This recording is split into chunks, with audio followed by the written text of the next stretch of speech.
الحمدللہ رب العالمین الصلاۃ والسلام علی سید الانبیاء والمرسلین اما بعد فاعوذ باللہ من الشیطان الرجیم بسم اللہ الرحمن الرحیم ان اللہ وملائکتہ یصلون علی النبی یا ایھا الذین آمنوا صلوا علیہ وسلموا تسلیما۔ تمام حضرات بواز بلند درود شریف پڑھیں۔ اللہم صلی علی سیدنا و مولانا محمد و علی آل سیدنا و مولانا محمد وبارک وسلم وصلوا علیہ۔ حکایت شریف کے اندر ایک حدیث شریف کے اندر ایک حکایت ہے، چھوٹا سا ایک واقعہ ہے، بہت ہی خوبصورت واقعہ ہے۔ اس وقت کا واقعہ ہے جب اللہ کے نبی پیارے پیغمبر علیہ الصلوۃ والسلام نبی کریم صلی اللہ علیہ وسلم جب لوگوں کو نبوت کی دعوت دینے لگے، اس وقت کا وہ واقعہ ہے۔ وہاں پہ ایک ایک لڑکا اور ایک ماں رہتے تھے جو کہ غیر مسلم تھے ابھی تک، اور انہوں نے اسلام کی دعوت قبول نہیں کی تھی۔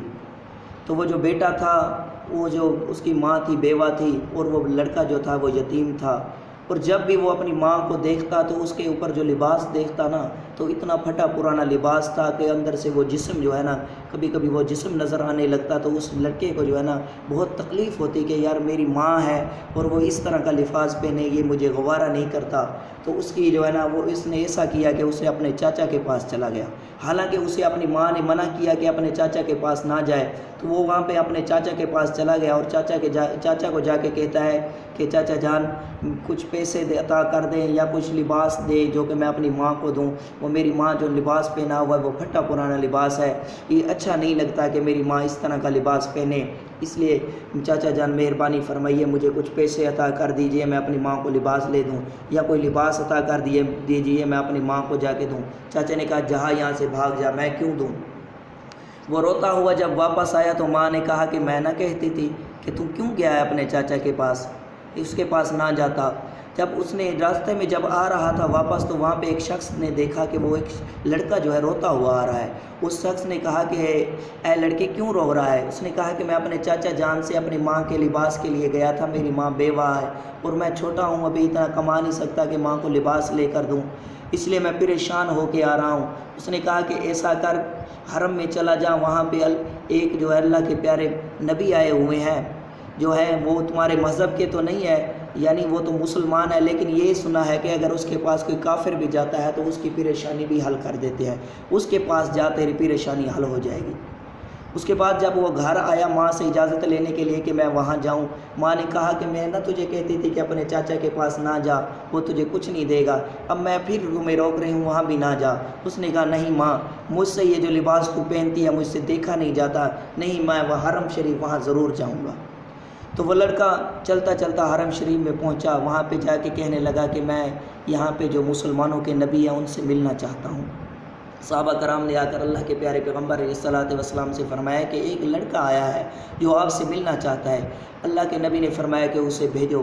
جب وہ آپ کے پاس آیا، آ کر رونے لگا اور کہنے لگا کہ اے اللہ کے نبی میں کافر ہوں، پہلے آپ کو یہ بات بتا دوں میں مسلمان نہیں ہوں گا، میں آپ کا ایمان وہ آپ کے ایمان پہ نہیں آؤں گا، پہلے یہ بات آپ کو بتا دوں، اور میں آپ کے پاس کام بھی آیا ہوں۔ اللہ کے نبی نے فرمایا کہ کوئی بات نہیں، تم مجھے اپنا کام بتا، ٹھیک ہے تم مجھ پہ ایمان نہ لایا، تم مسلمان نہ ہو لیکن اپنا کام بتا۔ اس نے کہا کہ میرا کام یہ ہے اللہ کے نبی کہ میری ماں ہے، اس کا اس طرح کا لباس ہے، وہ مجھ سے دیکھا نہیں جاتا، مجھے کچھ لباس چاہیے۔ اللہ کے نبی نے فرمایا، اور جو چادر آپ نے اوڑھی ہوئی تھی وہ چادر اللہ کے نبی نے وہاں پہ اس کے سامنے رکھ دی، کہا کہ جاؤ یہ لے جاؤ۔ اس نے وہ چادر اٹھائی اور خوشی خوشی سے واپس آیا اور ماں سے آ کے کہنے لگا ماں یہ لو، یہ میں آپ کے لیے لباس لے کر آیا ہوں۔ ماں خوش ہوئی اور کہا کہ بتاؤ اس کا دین کیسا ہے، اس کے دین پہ ایمان تو نہیں لایا؟ اس نے کہا نہیں ماں نہیں، میں نے تو ان سے پہلے فرمایا تھا کہ میں آپ کے دین پہ ایمان نہیں لاؤں گا، لیکن آپ نے جو میری ضرورت ہے وہ پوری کرنی ہے۔ ماں نے کہا کہ تم نے بیٹے غلطی کی ہے، بلکہ اس کے دین پہ ایمان لانا تھا۔ جو اس طرح کا نیک نبی ہو سکتا ہے، جو اس طرح کا نیک ہے نبی ہے، اللہ کا نبی ہے، تو اس کا وہ اللہ کتنا غفور و رحیم ہوگا۔ دیکھیں کہ میرے پیارے پیغمبر علیہ الصلوۃ والسلام بہت ہی غفور و رحیم تھے، اس طرح پیش آتے تھے، چاہے وہ کافر ہوتا تھا چاہے وہ غیر مسلم ہوتا تھا، ہر ایک کو جو ہے اس طرح پیش آتے تھے کہ وہ دیکھ کر ایمان تازہ ہو جاتا تھا، وہ دیکھ کر آپ کو آپ کا جو رہن سہن تھا، آپ کا جو طریقہ کار تھا، آپ کی جو زندگی تھی، ان کو دیکھ کر وہ جو ہے نا متاثر ہوتے تھے، جو کافر اتنے متاثر ہوتے تھے کہ مسلمان ہو جاتے تھے۔ دعا ہے کہ اللہ تبارک و تعالی ہمیں اپنے پیارے پیغمبر علیہ الصلوۃ والسلام سے محبت عطا فرمائے۔ وما علینا الا البلاغ المبین۔